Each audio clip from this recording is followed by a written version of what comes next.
billahi minasyaitonir rajim. Bismillahirrahmanirrahim. Assalamualaikum warahmatullahi wabarakatuh.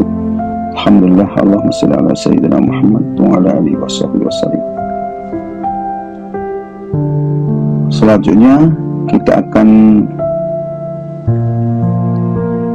dalam kepahlawanan ini, para penakluk ini, kita akan mengungkapkan sejarah kepahlawanan penakluk dalam Islam Suhail bin Adi al-Khazraji, penakluk Ar-Raqah dan Ar-Raha. Allah telah berkenan untuk memuliakan muslimin yang ikut dalam perang Badar. Dia telah mengampuni mereka. Dan Suhail bin Adi al-Khazraji al-Ansari ini termasuk pejuang perang Badar yang heroik. Suhail juga turut dalam perang Uhud dan perang-perang lain sesudahnya di bawah pimpinan Rasulullah SAW. Suhail adalah sahabat Rasulullah SAW dari kalangan Ansor, penduduk Madinah yang telah membela Allah dan Rasulnya dan menerima muslimin dari Mekah, Muhajirin yang hijrah ke Madinah. Sebagai seorang pejuang, Suhail bin Adi memperoleh kemuliaan besar karena turut serta di dalam pengiriman pasukan terakhir oleh Rasulullah SAW menjelang beliau wafat. Dia termasuk anggota pasukan yang dipimpin oleh Usamah bin Zaid bin Harithah untuk misi ke Syam. Setelah pulang ke Madinah, ia juga ikut berjihad melawan orang-orang murtad sampai mereka menyerah dan kembali ke pangkuan Islam. Lalu ia mengikuti misi penaklukan ke Irak di dalam perang Al-Jizr, yaitu perang jembatan melawan Persia.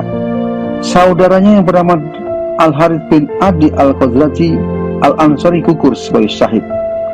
Dalam perang menaklukkan Irak itu, Suhail berada di sisi Panglima Sa'ad bin Abi Waqqas di Qadisiyah. Ia berperang dengan gagah berani dan tidak takut mati dalam setiap pertempuran yang ia ikuti. Apa yang ia lakukan itu membuat kagum Panglima Sa'ad bin Abi Waqqas dan Khalifah Umar ibn Khattab. Pernah Khalifah Umar mengirim surat kepada Sa'ad bin Abi Waqqas, "Kirimlah Suhail bin Adi ke Al-Jazirah untuk memimpin pasukan." Dan dalam ia mendatangi Ar-Raqah, sebab penduduk Al-Jazirah telah mengadakan perundingan dengan Romawi untuk membantu melindungi Hims dari serangan pasukan muslimin. Saat itu pasukan Romawi Bizantium memang tengah menghadapi pasukan Islam yang dipimpin Panglima Abu Ubaidah bin Jarrah di Hims, Syria. Iyad bin Ghanim bersama pasukannya lalu berangkat ke Al-Jazirah. Ia mengutus Suhail, salah satu komandannya, untuk bergerak ke Ar-Raqah, kota penting di Al-Jazirah. Ia melalui jalan Al-Faraj, yaitu suatu daerah di pertigaan antara Syam, Irak, dan Al-Jazirah yang berada di timur sungai Efrat. Warga Al-Jazirah sendiri sudah meninggalkan Hims setelah sebagian prajurit Bayar Arab gagal mempertahankan kota Syam itu dari kekalahan. Dan mereka ternyata harus membayar mahal keputusannya menjadi tentara bayaran Romawi. Pasukan muslimin di Persia kini mengepung wilayah mereka. Belum hilang rasa lelah mereka, kini milisi Arab Kristen di Al-Jazirah itu harus bersiap untuk pertempuran berikutnya. Suhail bin Adi mengepung Ar-Raqah dan warga setempat lalu memilih untuk berdamai. Setelah dapat menaklukkan Ar-Raqah, Suhail bergabung kembali dengan kekuatan Iyad bin Ghanim. Mereka berangkat bersama menuju Maron, sebuah kota besar yang populer di Al-Jazirah. Penduduk setempat menerima kedatangan mereka untuk itu dengan damai, dengan bersedia membayar jizyah. Kemudian Iyad bin Ghanim mengirim Suhail dan Abdullah bin Idban menuju Ar-Raha, yang juga disambut damai oleh penduduknya dengan bersedia membayar jizyah pula. Dengan demikian, kota-kota di wilayah Al-Jazirah tercatat sebagai wilayah yang paling mudah ditaklukkan. Setelah itu Suhail bin Adi kembali ke Kufah dan ia langsung disambut oleh sebuah perintah penting, yaitu berangkat ke markas pasukan Islam di Basrah untuk sebuah misi penaklukan bersama pasukan dari Basrah.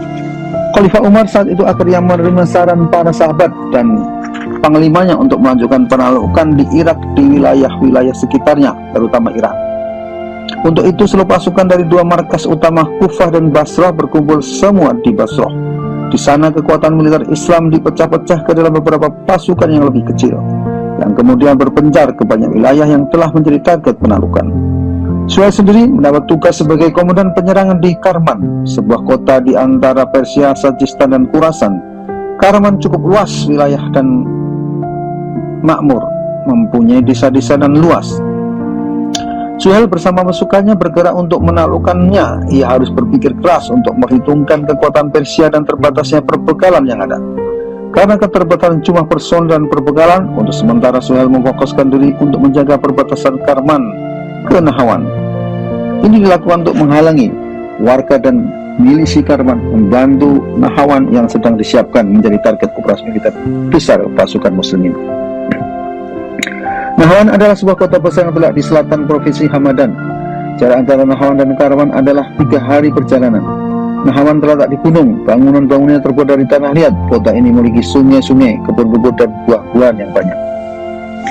Setelah muslimin menang di perang Nahawan yang sangat dahsyat itu, Suhail memperlengkapi tentaranya dengan peralatan tempur dan perbekalan memadai yang mereka dapatkan dari rampasan perang di Nahawan. Kemudian ia melanjutkan misinya untuk menuntaskan penolakan atas Karman. Ia dibantu oleh pasukan yang dipimpin Abdullah bin Ibban, dan 2 pasukan muslimin ini sukses besar menaklukkan Karman. Peperangan berikutnya yang cukup sengit terjadi di wilayah Makron, di mana pasukan muslimin yang dikomandani oleh Al-Hakam bin Umair Al-Taghlabi memperoleh perlawanan sengit dari milisi setempat. Namun ketika kemudian datang bantuan dari pasukan Suhail bin Adi, situasi pertempuran berubah dengan pasukan muslim berada di atas angin. Lalu Allah memenangkan mereka atas Makron juga. Suhail adalah seorang komandan militer yang teguh sekaligus seorang penyair yang melankolis. Ia mengubah syair indah tentang peperangan yang ia ikuti dengan gambaran yang cukup detail. Di antara syair-syairnya adalah ungkapan tentang penaklukan Ar-Raqqah. Kami melintasi sungai Ifrat, esoknya kami pun beranjak menuju penduduk Al-Jazirah yang dilanda nestapa.